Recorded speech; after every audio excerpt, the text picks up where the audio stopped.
100,000 years ago, one of our ancient ancestors stood atop a hill and observed the night sky above him. He wondered what the twinkling specks in the darkness overhead could possibly be. While we have no text or written communication from that time, I like to think that this early human wondered if someone else was out there on a distant world, peering back through the void at a pale blue dot, asking themselves the same thing. Today, not much has changed. Of course, our understanding of the universe is light years ahead of anything our early ancestors could have imagined. But the question of alien life still intrigues us all the same. Our star is an ordinary one. Our solar system, while fairly unique in its composition and structure when compared to the known systems near us, shouldn't be a statistical rarity. The more we discover, the more we realize that the emergence of intelligent species elsewhere in the universe is almost a certainty. But where are they?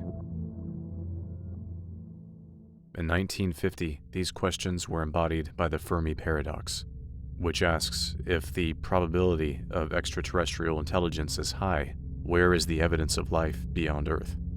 Early attempts to answer this question posited only two possibilities.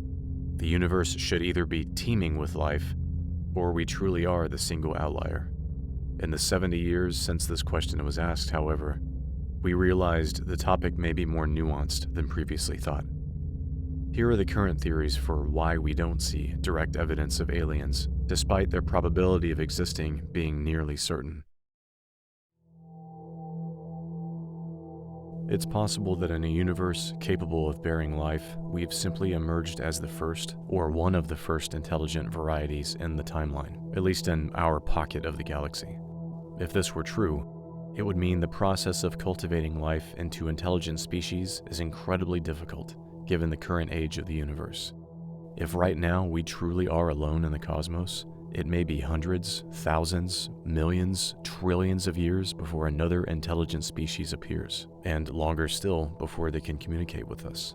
Maybe there's a budding civilization in a far-off galaxy on the edge or even outside of our observable universe.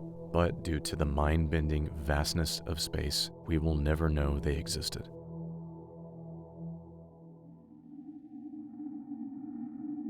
It's also possible that we've emerged far too late in the game to meet our neighbors. Maybe we're surrounded by the ghosts of once great civilizations yet to be discovered. There would be several notions to contemplate if this were true. The first is the possibility that civilizations are destined to destroy themselves. Mankind is a species of individual sentient beings. Although we share ideas and can work together to create and discover, we have the capacity to disagree, to covet, to hate. We have a long track record of conquest against each other, fueled by the need for resources, differences in ethics or politics, prejudice, religious dogma, greed, and various other reasons. The perpetual arms race between nations has driven technology for military purposes, but has inadvertently advanced our species as a whole, particularly in the last century. Innovations like radar, duct tape, GPS, walkie-talkies, digital photography, rocket engines, and of course, nuclear technology. But for civilians today, they are considered invaluable in a countless number of ways. Maybe war and scientific progress are linked, and just how advancements in military use have changed civilian life, civilian advancements may be used to further advance warfare in the future. For instance, technology used to divert large asteroids or rapidly terraform planets may be engineered to cause mass environmental destruction.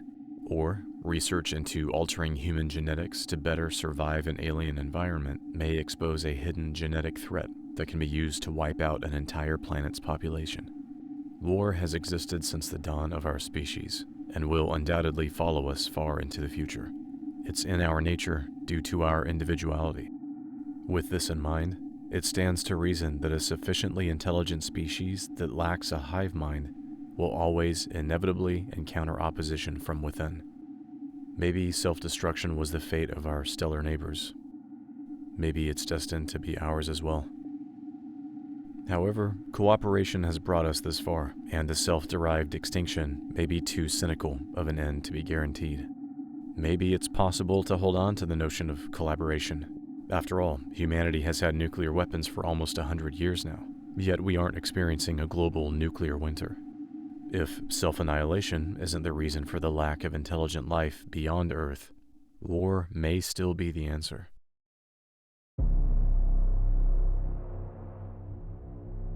Much like invasive species that flood into new environments and wipe out native populations here on Earth, our neighbors may have fought each other until only one dominant group remained. A species far more advanced than us would possibly have the ability to harvest what they could find rapidly and efficiently, quickly stripping a defeated system of its resources before moving on. Perhaps star-blasted, barren planets were once sprawling, thriving bastions of civilization before their valuable minerals were picked clean, their atmospheres siphoned, their oceans drained. A cautious warband raiding its way through the galaxy would do well to cover its tracks in order to not be followed. The evidence of their deeds may have been buried deep in the sands of those defeated worlds or broken machinery discarded in that system's star. For a species as infantile as ours, that would make spotting evidence of their expeditions next to impossible.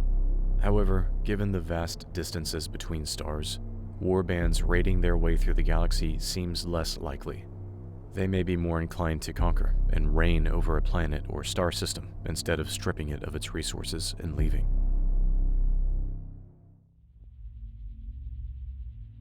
Lastly, the answer to our question may simply boil down to the requirements for life's emergence being so utterly unique and near impossible that we have to face the somber truth that we really are the only life in the universe, intelligent or otherwise. This highlights an exceedingly depressing possibility that hits home particularly hard for me.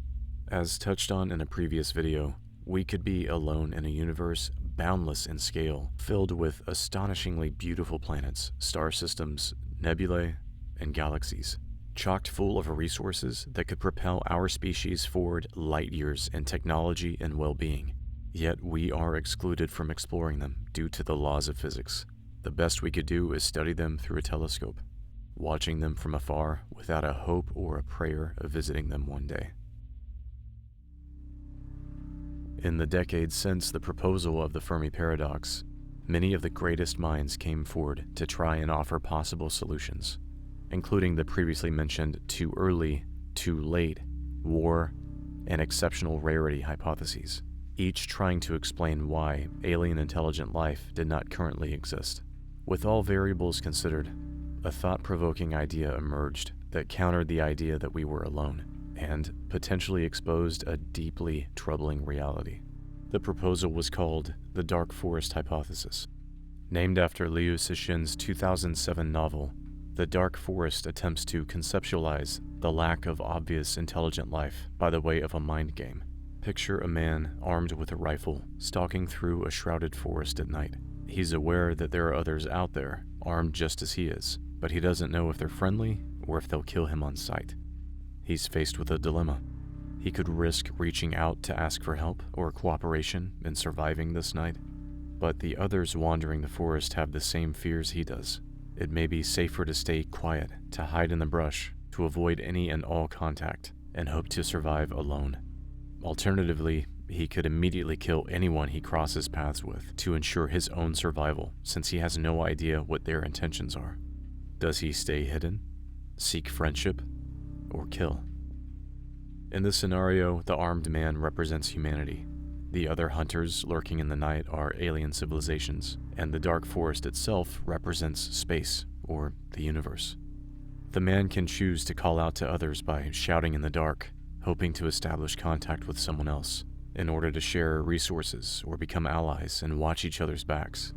Shouting or making noise at all, in this case, would represent anything that may make our presence known in the real world, be it beaming messages directly at another star system to initiate contact, replying to one sent to us, or being careless about our own internal communications. In order to minimize the possibility of being hunted down, humanity can choose to stay silent, refraining from sending or replying to messages at all. I've personally thought about this concept for years, often wondering what I would do in his shoes. And in the time that I've dedicated in an attempt to test this hypothesis myself, I've created my own rendition with more detail added for complexity and accuracy. I've dubbed my version the Dark Neighborhood. In this version, the armed man once again represents humanity, but this time the neighbors are alien civilizations, the houses are star systems, the neighborhood is space, and supplies are resources to be collected from the star system like ore and minerals harvested from asteroids, moons, or planets. The house lights represent a star within a home system being manipulated in a method that may be seen from light years away. Think Dyson spheres or swarms, or any kind of power collecting device or collection of devices that can be detected by simply observing the star. Gunfire or muzzle flashes are signs of conflict, an inadvertent broadcasting of one's presence. Any weapon capable of crippling a populated planet, be it a focused laser, particle cannon, thrown asteroid, or series of nukes, will emit radiation into space, which can be detected, studied, and tracked back to its source easily due to radiation's habit of traveling in straight lines. Nonetheless, the end result in both scenarios is the same. Technological progress is capped because no civilization wants to chance harvesting their home star, which would absolutely catapult them in terms of available power, but would also paint a target on their backs for all to see. It's a tempting risk, especially in a universe that appears to be devoid of all life aside from our own. Harvesting solar power directly from the sun in close orbit would provide us with dozens, if not hundreds of times the potential output of nuclear energy, and that's even feasible with our current technology. But space may very well be quiet for a reason, and that may not be a lesson we want to learn.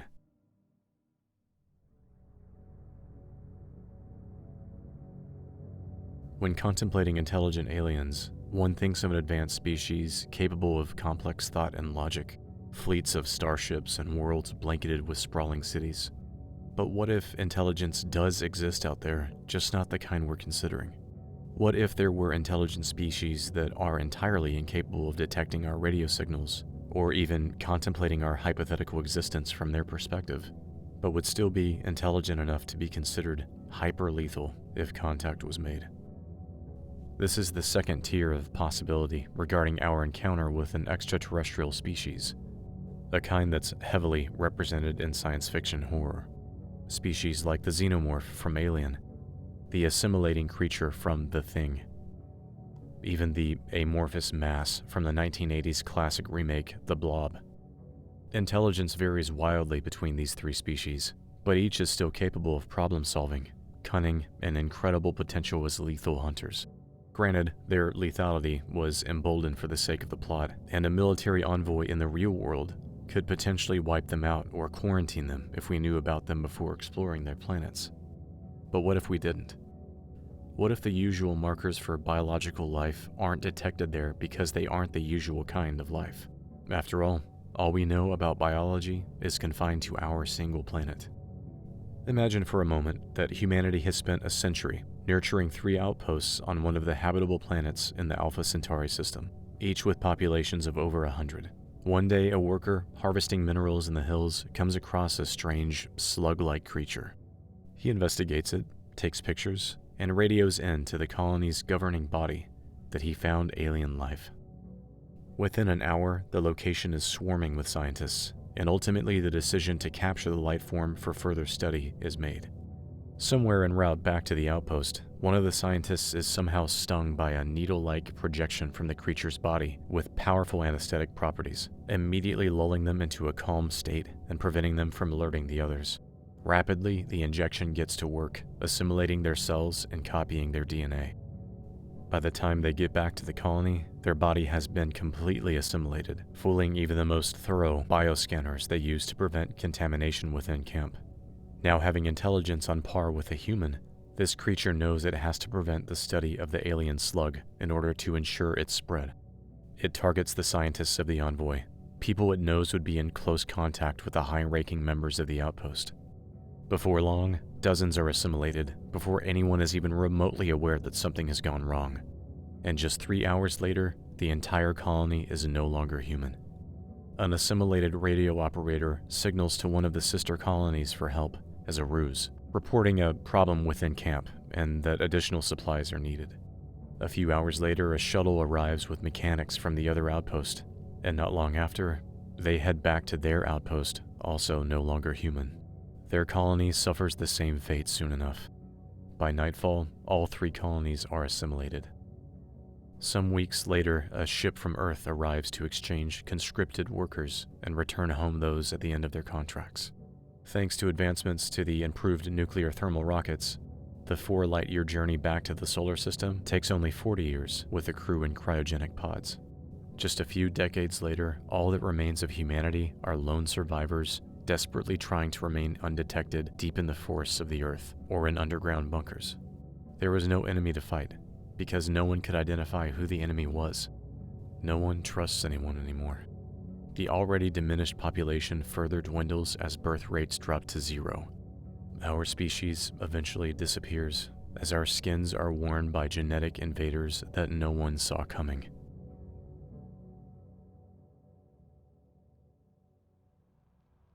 We have no way of knowing what lurks in the depths of the cosmos.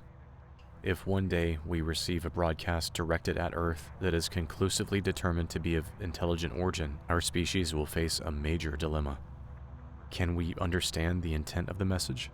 Was it even meant for us? Can we determine where it came from? Do we respond, or do we stay silent? How will this revelation and milestone in scientific discovery affect the world? Will we benefit with alien contact and advance light years in technology? Or will we face extinction? We are the hunter in the forest, the struggling homeowner in the neighborhood, yet we are constantly and carelessly shouting into the void. Who knows? The radio waves emitted by you just watching this video may make history and seal our fate.